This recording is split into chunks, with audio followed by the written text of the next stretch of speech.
और ऐसा मैं देखो, मैं आपको बता रहा हूं कि बुक है, बड़ी फेमस बुक है ये, थॉमस केज, ठीक है। तो जो जो एटकिंस है इसमें, जो है वो जॉन एफ एटकिंस हुआ, स्टेज हुआ, थॉमस आर केच के ने एडिट किया इस बुक को। इस बुक में इन्होंने चैप्टर्स लिखे हुए हैं। बुक का नाम है आरएनए वर्ड्स, ठीक है, new tool for deep exploration, and this is one of the fantastic book ever.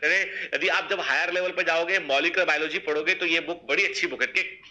मैंने पढ़ा हुआ है, जब मैंने कब पढ़ा हुआ बेटा, जब मैं यूपीएससी का एग्जाम दे रहा था। जब मैं, एक जमाना था 2002 के आसपास की बात है, मैं यूपीएससी के लिए पढ़ा था, आईएएस के लिए पढ़ा था। तो मैंने दी जीन बुक पढ़ा है, उसके 8 वॉल्यूम पढ़े हुए मैंने, मेरे पास कहीं रखी होगी बुक, दिखाऊंगा आपको, ठीक है। मैंने जो है वो इस तरह की बुक्स को पढ़ा हुआ है मैंने, और मतलब मेरे को बहुत कुछ सीखने मिला। जो लोग कहते हैं ना इस बात को, कई एक आध बार कभी ऐसा कमेंट सुना मैंने कि यार एमबीबीएस से जितेंद्र सर तो एमबीबीएस एमडी वगैरह जो भी किया इन्होंने, मतलब ये कहां से बायोलॉजी जानते होंगे। बायोलॉजी की जितनी किताबें मैंने पढ़ी है ना, उसकी 1/10 किताबें भी सो कॉल्ड एमएससी और पीएचडी वाले लोगों ने नहीं पढ़ी होंगी। सच बोल रहा हूं। मैं जब आईएएस की तैयारी कर रहा था, मेरा सब्जेक्ट था बॉटनी एंड जूलॉजी।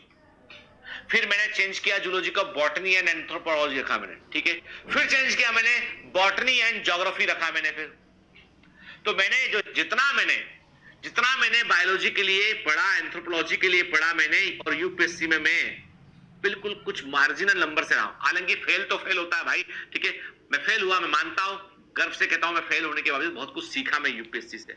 तो मैंने जितनी किताबें पढ़ी हैं, उसका 1/10 किताबें भी सो कॉल्ड पीएचडी टीचर ने नहीं पढ़ी होंगी, ठीक है। सच्चाई बता रहा हूं, फैक्ट कह रहा हूं, ठीक है।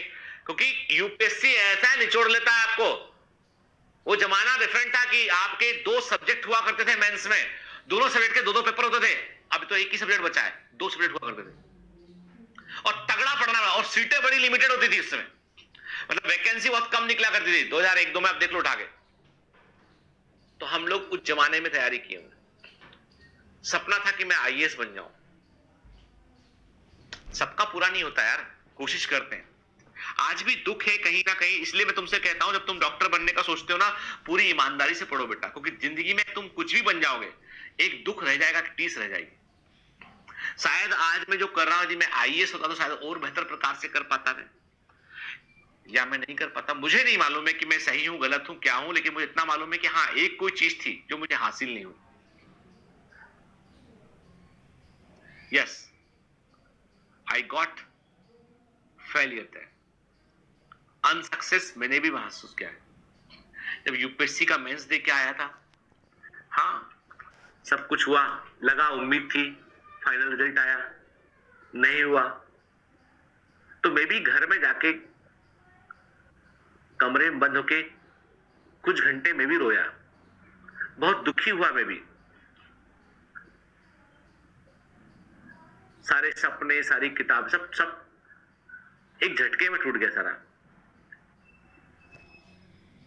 लगातार तीसरा प्रयास था, पहले प्रयास से ही मैं सक्सेस होता है, 1-2 स्टेप का हर बार कहीं ना कहीं फाइनल में कुछ, कभी इस सब्जेक्ट में कम, कभी उस सब्जेक्ट में कम, ठीक है। सब्जेक्ट भी चेंज किया हर बार इस चक्कर में।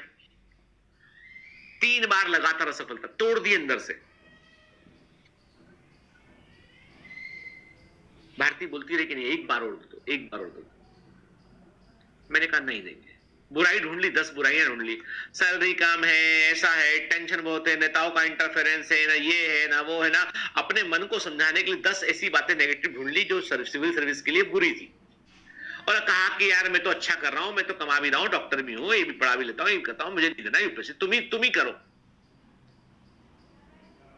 आज 20 साल के बाद तुम्हारे सामने सच बोल रहा हूं, yes, I got failed, still I have. वो टीस है ना जो, वो आज भी मन के अंदर है, फांस चुभी हुई है अभी भी अंदर। कुछ भी बन जाऊंगा मैं,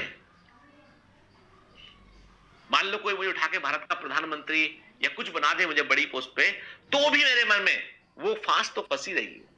इसलिए बेटा, जब तुम सपना देखते हो ना, उसके लिए जी जाने करो। एक अटेम्प्ट और पूरे मन से दिया होता मैंने, एक अटेम्प्ट और हिम्मत से, तो क्या पता कहानी कुछ और होती। मेरा दोस्त अमनदीप सिंह कपूर राजस्थान कैडर में आईपीएस है, मुझे नहीं पता कहां पोस्टेड इस समय, वो डीसीपी है, बड़ी पोस्ट पे। उन्होंने एग्जाम दिया, प्री नहीं निकला पहली बार में, दूसरी बार में भी दिक्कत था, लेकिन फाइनली जब लास्ट अटेम्प्ट था ना, फोड़ दिया साल बंदे ने, लड़ा सीधा आईपीएस के लिए। याद रखिए, कितने पास सक्सेस है आपको पता नहीं होता, कई बार कब आप छोड़ जाते हो ये भी पता नहीं होता आपको। इसलिए बेटा कभी है ना तुमने सपना देखा है ना, तो उसके लिए फिर तुम जी जान एक कर दो, क्योंकि कारण ये है कि मेरी उम्र में पहुंच के तुम्हारे मन में यदि फांस चुभेगी ना, तो तुमको अच्छा नहीं लगेगा। समझ गए बात को? चलिए, अब बोलोगे सर आप निकल जाते तो हमें कौन पढ़ाता, स्वार्थी हो, सेल्फिश हो तुम लोग, हाँ मेरे बारे में नहीं सोचते, हाँ सर कौन पढ़ाता। ठीक है यार, अच्छी बात है जो कर रहे हैं, अच्छी बात है, लेकिन तो बहुत सेल्फिश लोग हो यार ना, ऐसे मत किया करो। तो कहने का मतलब ये तो बता रहा हूं, एक बात कह रहा हूं कि नहीं सच है बेटा, फेल होने पर कैसा लगता है समझ में आता है, ठीक है ना। तो मैंने उसके बाद सीरियसली कर रहा हूं, तो सब में पास हुआ लाइन से, जो मैंने फिर उसके बाद मैंने पीजी किया। पता को उसके बाद मैंने पीजी किया। यूपीएससी इतना तगड़ा सपना था मेरा कि मैंने पीजी नहीं किया, उसके बाद पीजी किया मैंने।